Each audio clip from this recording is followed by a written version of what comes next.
ಮುಂದುವರೆದಿದೆ ಅಣ್ಣಾ ನಿರಶನ. ರಾಮಲೀಲಾ ಮೈದಾನದಲ್ಲಿ ಸಾವಿರಾರು ಜನರ ಸಾಥ್, ಬೆಂಗಳೂರಲ್ಲೂ ಬೆಂಬಲಿಗರ ಸಾಥ್.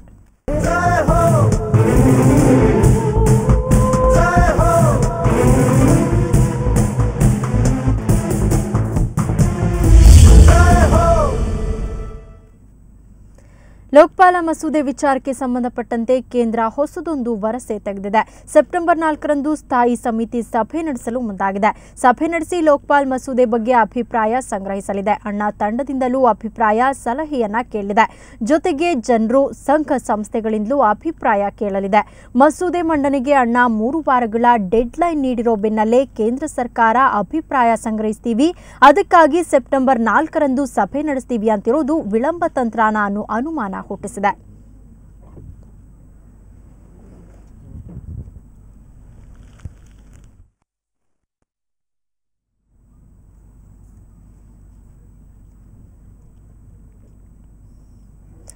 ರಾಮಲೀಲಾ ಮೈದಾನದಲ್ಲಿ ಅಣ್ಣಾ ಹಜಾರೆ ಉಪವಾಸ ಸತ್ಯಾಗ್ರಹ ಮುಂದುವರೆದಿದೆ. ರಾಮಲೀಲಾ ಮೈದಾನದಲ್ಲಿ ನಿನ್ನೆಯಿಂದ ಉಪವಾಸ ಸತ್ಯಾಗ್ರಹ ನಡೆಸ್ತಾ ಇದ್ರು. ಅದಕ್ಕೂ 3 ದಿನ ಮೊದಲಿನಿಂದಲೇ ಅಣ್ಣಾ ತಿಹಾರ್ ಜೈಲಿನಲ್ಲೇ ಉಪವಾಸ ಆರಂಭಿಸಿದ್ರು. ಹಾಗಾಗಿ ಅಣ್ಣಾ ಉಪವಾಸ 5ನೇ ದಿನವೂ ಮುಂದುವರೆದಿದೆ. ಆದರೂ ಅಣ್ಣಾ ಹಜಾರೆ ಉತ್ಸಾಹ ಕುಗ್ಗಿಲ್ಲ. ಜೊತೆಗೆ ಸಾವಿರಾರು ಬೆಂಬಲಿಗರು ಅಣ್ಣಾ ಹೋರಾಟಕ್ಕೆ ಸಾಥ್ ನೀಡಿದ್ದಾರೆ. ಈ ಮಧ್ಯೆ ಉಪವಾಸ ವೇಳೆ ಅಣ್ಣಾ ಬೆಂಬಲಿಗನೊಬ್ಬ ತಲೆ ತಿರುಗಿ ಬಿದ್ದಿದ್ದಾನೆ. ಆತನಿಗೆ ವೈದ್ಯರು ಚಿಕಿತ್ಸೆ ನೀಡಿದ್ದಾರೆ.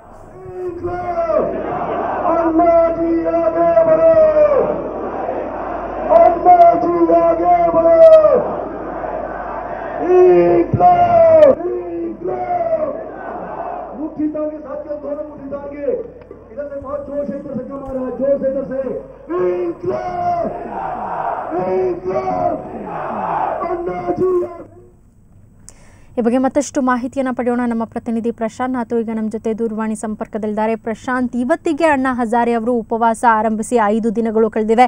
ಸೊ ಇವತ್ತಿನ ಅವರ ಒಂದು ಆರೋಗ್ಯ ಸ್ಥಿತಿ ಯಾವ ರೀತಿ ಇದೆ? ಅಲ್ಲದೆ ಅಣ್ಣಾ ಬೆಂಬಲಿಗ ಒಬ್ಬ ಉಪವಾಸದಿಂದಾಗಿ ಕುಸಿದು ಬಿದ್ದಿದ್ದಾನೆ, ಅವನ ಆರೋಗ್ಯ ಹೇಗಿದೆ?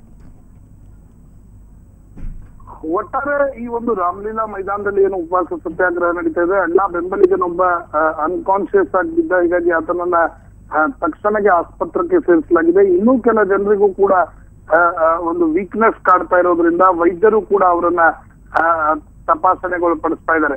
ಅಣ್ಣಾ ಹಜಾರೆ ಅವರ ಬೆಂಬಲಕ್ಕೆ ಇವತ್ತು ಶನಿವಾರ, ರವಿವಾರ ರಜೆ ಕೂಡ ಇರುವುದರಿಂದ ಸಾಕಷ್ಟು ಸಂಖ್ಯೆಯಲ್ಲಿ ಅವರ ಬೆಂಬಲಿಗರು ಕೂಡ ದೆಹಲಿ ರಾಮಲೀಲಾ ಮೈದಾನಕ್ಕೆ ಬರ್ತಾ ಇದ್ದಾರೆ. ಹೆಚ್ಚಿನ ಯುವಕರನ್ನ ಕೂಡ ತಾವು ಈ ಒಂದು ರಾಮಲೀಲಾ ಮೈದಾನದಲ್ಲಿ ಕಾಣಬಹುದು.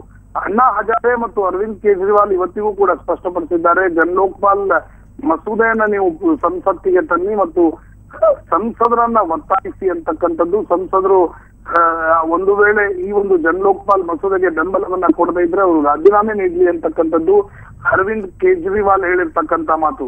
ಸರ್ಕಾರ ಕೂಡ ಅಣ್ಣಾ ಮತ್ತು ತಂಡಕ್ಕೆ ಲಕ್ಷ್ಮಣ ರೇಖೆಯನ್ನ ದಾಟದಿರಿ ಅಂತಕ್ಕಂಥ ಒಂದು ಎಚ್ಚರಿಕೆಯನ್ನ ಕೂಡ ರವಾನಿಸಿದೆ. ಒಟ್ಟು ಅಣ್ಣಾ ಹಜಾರೆ ಮತ್ತು ಸರ್ಕಾರದ ನಡುವಿನ ಫೇಸ್ ಆಫ್ ಅದೇ ರೀತಿಯಲ್ಲಿ ಕೂಡ ಮುಂದುವರೆದಿದೆ. ಸೌಮ್ಯ, ಪ್ರಮುಖವಾಗಿರ್ತಕ್ಕಂಥದ್ದು ಅಣ್ಣಾ ಹಜಾರೆ ಒತ್ತಾಯಿಸ್ತಾ ಇರ್ತಕ್ಕಂಥದ್ದು 30ರ ಒಳಗಡೆ ನೀವು ಲೋಕಪಾಲ್ ಮಸೂದೆಗೆ ಒಪ್ಪಿಗೆಯನ್ನ ನೀಡಿ, ಇಲ್ಲವಾದಲ್ಲಿ ನಾವು ಜೈಲ್ ಬರೋ ಚಳುವಳಿಯನ್ನ ನಡೆಸ್ತೇವೆ ಅಂತಕ್ಕಂಥದ್ದು. ಅದೇ ರೀತಿಯಲ್ಲಿ ಪ್ರತಿಪಕ್ಷಗಳು ಲೋಕಪಾಲ್ ಮಸೂದೆಗೆ ಪೂರ್ಣವಾಗಿ ಬೆಂಬಲಿಸ್ತವ ಅಥವಾ ಕೆಲ ಅಂಶಗಳ ಬಗ್ಗೆ ಮಾತ್ರ ಪ್ರತಿಪಕ್ಷಗಳ ಒಪ್ಪಿಗೆ ಇದೆಯಾ ಅಂತಕ್ಕಂಥದ್ದು ಕೂಡ ಅತಿ ಮುಖ್ಯವಾಗಿರ್ತಕ್ಕಂಥ ವಿಚಾರ. ಈ ಎಲ್ಲದರ ಹಿನ್ನೆಲೆಯಲ್ಲಿ ಲೋಕಪಾಲ್ ಮಸೂದೆಯನ್ನ ಸರ್ಕಾರ ಒಂದು ವೇಳೆ ಒಪ್ಪಿಕೊಂಡು ಸಂಸತ್ತಿನಲ್ಲಿ ಇಡುವ ಪಕ್ಷದಲ್ಲಿ ಆಗ ಇಡೀ ಒಂದು ಸಂಸತ್ತಿನ ಸುಪ್ರೀಮಸಿ ಕೂಡ ಕೆಳಗಾಗುತ್ತೆ ಅಂತಕ್ಕಂಥದ್ದು ಕೂಡ ಅನೇಕರನ್ನ ಕಾಡ್ತಾ ಇರತಕ್ಕಂತ ಪ್ರಮುಖವಾಗಿರ್ತಕ್ಕಂಥ ಪ್ರಶ್ನೆ. ಹೀಗೆ ಗೊಂದಲ ಇನ್ನುವರೆಗೂ ಕೂಡ ಮುಂದುವರೆದಿದೆ. ಅಣ್ಣಾ ಮತ್ತು ಬೆಂಬಲಿಗರ ಉಪವಾಸ ಸತ್ಯಾಗ್ರಹಕ್ಕೆ ಇಡೀ ದೇಶದಲ್ಲಿ ವ್ಯಾಪಕ ಪ್ರಮಾಣದ ಒಂದು ಅಭಿಪ್ರಾಯ ಕೂಡ ವ್ಯಕ್ತವಾಗ್ತಾ ಇರೋದ್ರಿಂದ ಸರ್ಕಾರ ಏನ್ ಮಾಡ್ಬೇಕು ಅಂತಕ್ಕಂಥದ್ದು ಸ್ಪಷ್ಟವಾಗಿ ಸರ್ಕಾರಕ್ಕೂ ಕೂಡ ಒಂದು ಇಕ್ಕಟ್ಟಿನ ಪರಿಸ್ಥಿತಿ. ಸೌಮ್ಯ. ಓಕೆ, ಧನ್ಯವಾದ ಪ್ರಶಾಂತ್ ನಿಮ್ಮೆಲ್ಲ ಮಾಹಿತಿಗೆ.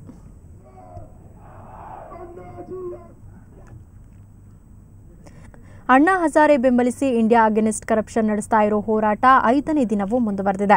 ಫ್ರೀಡಂ ಪಾರ್ಕ್ನಲ್ಲಿ ನಡೀತಾ ಇರೋ ಪ್ರತಿಭಟನೆಯಲ್ಲಿ ಪಾಲ್ಗೊಂಡಿರೋ ಕಾರ್ಯಕರ್ತರಲ್ಲಿ ಉತ್ಸಾಹ ಮಾತ್ರ ಕುಂದಿಲ್ಲ. ಸಂತೋಷ್ ಹೆಗ್ಡೆ ನಿರಶನದಲ್ಲಿ ಪಾಲ್ಗೊಂಡಿರುವುದು ಹೋರಾಟದ ಕಿಚ್ಚು ಹಚ್ಚಿಸಿದೆ. ವಿವಿಧ ಸಂಘಟನೆಗಳು, ಶಾಲಾ ಕಾಲೇಜು ವಿದ್ಯಾರ್ಥಿಗಳು, ಸ್ವಾತಂತ್ರ್ಯ ಹೋರಾಟಗಾರರು, ನಾಗರಿಕರು ಸಾಥ್ ನೀಡಿದ್ರು. ಇದೇ ವೇಳೆ ಕಿರುತೆರೆ ಕಲಾವಿದರ ಸಂಘ ಸಹ ಅಣ್ಣಾ ಹೋರಾಟಕ್ಕೆ ಕೈಜೋಡಿಸಿತು. ಫ್ರೀಡಂ ಪಾರ್ಕ್ನಲ್ಲಿ ಮೊಳಗ್ತಾ ಇರುವ ದೇಶಭಕ್ತಿ ಗೀತೆ ಹೋರಾಟಗಾರರಲ್ಲಿ ಉತ್ಸಾಹವನ್ನ ಹೆಚ್ಚಿಸಿದೆ. तूफान में बह जाएंगे जुल्मों से कम, आसमां पर ये तिरंगा उम्र भर लहराएंगे।